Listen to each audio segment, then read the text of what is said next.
എല്ലാവരും അങ്ങനെ തന്നെയാണ്, എന്നെ പ്രത്യേകിച്ചല്ല എന്നൊരു തോന്നലുണ്ടാവും. ക്ലിയർ ആയോ? ഞാൻ പറഞ്ഞത് ക്ലിയർ ആയോ? ക്ലിയർ ആയെങ്കിൽ യെസ് ഓർ നോ പറയും. അതല്ലാതെ സ്പെസിഫിക് ആയിട്ട് ഒരാൾ വന്നിട്ട് ആ ഒരാളെ മുത്തേ എന്ന് വിളിക്കുമ്പോൾ എന്നെ പല ചാനലിലും അതെ അത് അങ്ങനെ വിളിക്കുന്നത് തെറ്റെന്നല്ല ഞാൻ പറഞ്ഞത്. ഞാൻ പറയുന്നത് കറക്റ്റായിട്ട് നിങ്ങൾക്ക് മനസ്സിലായിട്ടുണ്ടെങ്കിൽ മനസ്സിലായി എന്ന് പറയാം, ഇല്ലെങ്കിൽ ഇല്ല എന്ന് പറയാം. ഞാൻ ചെയ്തുകൊണ്ടിരിക്കുന്ന ലൈവിൻ്റെ കാര്യമാണ്. നിങ്ങൾ ഒരു സ്ഥലത്ത് പോകുമ്പോൾ അവിടെ പലരും നിങ്ങൾ ആ പരിചയപ്പെടും, ആ മുത്തേ വിളി, അത് നിങ്ങൾ കേട്ട് തയങ്ങിയിട്ടുള്ള വിളികളൊന്നും പലരിലും അറിഞ്ഞിട്ടുള്ള വിളി. ഞാൻ ഇവിടെ വരുമ്പോൾ ഒരാളെ സ്പെസിഫിക്കായിട്ട് വിളിക്കുമ്പോൾ ഉള്ളൊരു കാര്യമാണ് ഞാൻ ചോദിച്ചത് എൻ്റെ ലൈവിൽ വരുന്ന സമയത്ത്. കഴിഞ്ഞോ? എന്ത്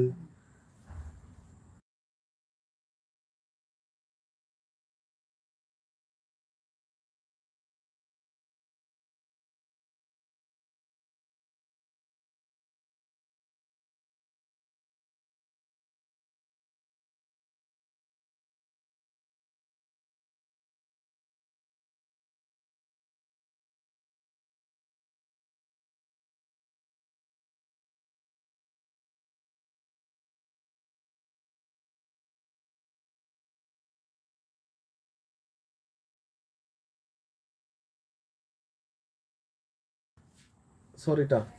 സ്വാതി ഇപ്പം എൻ്റെ ലൈവിൽ വന്നു, ഇപ്പോൾ ജോബിൽ ലൈവിൽ വന്നു, ഫൈസൽ ലൈവിൽ വന്നു. അപ്പം ഞാൻ സ്പെസിഫിക് ആയിട്ട് ഒരാളെ മാത്രം അങ്ങനെ വിളിക്കുമ്പോൾ ആ ഒരാൾ എന്നെ തിരിച്ച് വിളിക്കുമ്പോൾ അത് ഒരു നമ്മളുടെ അറ്റാച്ച്മെൻറ്റിലേക്ക് നമ്മൾ വഴി തുറന്നു കൊടുക്കുന്നതാണ്. ആ ആൾക്ക് പ്രത്യേകിച്ച് ഒരു ഇതുണ്ട്, ലൈറ്റ് ഓഫായി. ഇനി നമുക്ക് എന്താ ഇങ്ങനെ സംസാരിക്കാം കുറച്ച് സമയം കിട്ടാം. ഞാനും സൈൻ ഔട്ട് ആക്കും, വൈൻഡപ്പ് ചെയ്യും. അതിനിടയിൽ കുറച്ച് സമയം സംസാരിക്കാമെന്ന് മാത്രമേ ഉള്ളൂ.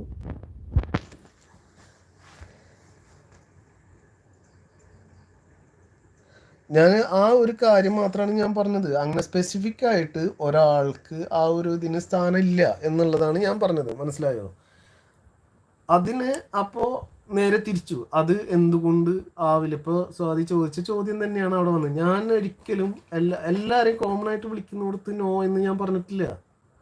ഒരാളെയും ഓമനത്വത്തോടെ നമ്മളുടെ അറ്റാച്ച്മെൻറ്റിലേക്ക്, അതായത് ആദ്യമായിട്ട് കാണുന്ന കുറേ നാളുകൾ എനിക്ക് പരിചയമുണ്ട്, കുറേ നാളുകളായിട്ട് അറിയാം എന്നുള്ളതൊക്കെ ആണെങ്കിൽ ഓക്കെയാണ്.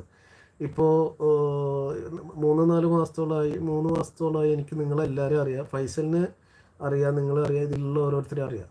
നമുക്ക് ഇന്നിപ്പോൾ എൻ്റെ ലൈവിൽ ഒരാൾ വന്നാൽ അത് എനിക്ക് ആരാന്ന് പോലും അറിയില്ല. അങ്ങനെ ഒരാളെ ഞാൻ എങ്ങനെയാണ് അത്രത്തോളം ചേർത്ത് വിളിച്ച് പറയാൻ പറ്റുക എന്നുള്ളതാണ് എൻ്റെ ചോദ്യങ്ങൾ.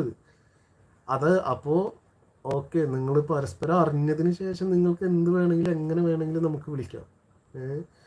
ഇതിപ്പോൾ നമ്മൾ അറിയുന്നുണ്ടോ? അതിൽ തന്നെ എത്രയോ ആളുകൾ വന്നു പോയിട്ടുണ്ട്, അങ്ങനെയാണ് ഇങ്ങനെയാണെന്നൊക്കെ. പക്ഷേ അന്നൊക്കെ ഈ ലൈവിൽ നല്ല രീതിയിലുണ്ടായിരുന്നപ്പോൾ പറഞ്ഞു കൊടുക്കുമായിരുന്നു, ആള് അങ്ങനത്തെ ആളല്ല ഇങ്ങനത്തെ ആളെന്ന് പറയുമ്പോൾ ആക്സെപ്റ്റ് ചെയ്യുമായിരുന്നു. ഇന്ന് പക്ഷെ അത് ആക്സെപ്റ്റ് ചെയ്യില്ല.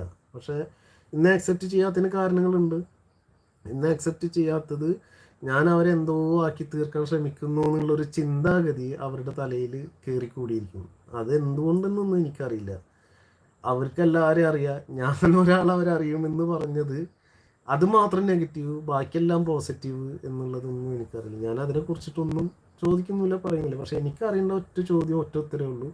അവരിപ്പോൾ എന്നെ പറ്റി പറഞ്ഞിട്ടുള്ള കാര്യങ്ങൾ, അതിനുള്ള ആധികാരികമായ തെളിവുകൾ അവരുടെ അടുത്ത് ഉണ്ടെന്ന് പറയുന്നത് ഞാൻ വ്യക്തമായി പറഞ്ഞു. എൻ്റെ വൈഫ് ഇതാക്കിയിട്ടുണ്ട്, അവർക്ക് അയച്ചു കൊടുക്കാം.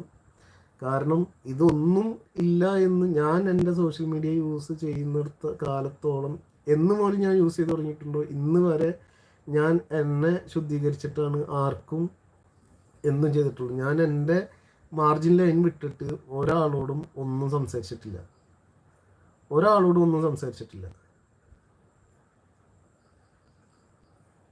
ഓക്കെ ഫൈസലെ, അത്ര കാര്യം ഞാൻ പറഞ്ഞിട്ടുള്ളൂ. അതിൽ ഞാൻ പറഞ്ഞതിൽ എന്താണ് നെഗറ്റീവ് എന്ന് അവർ തിരുത്തട്ടെ.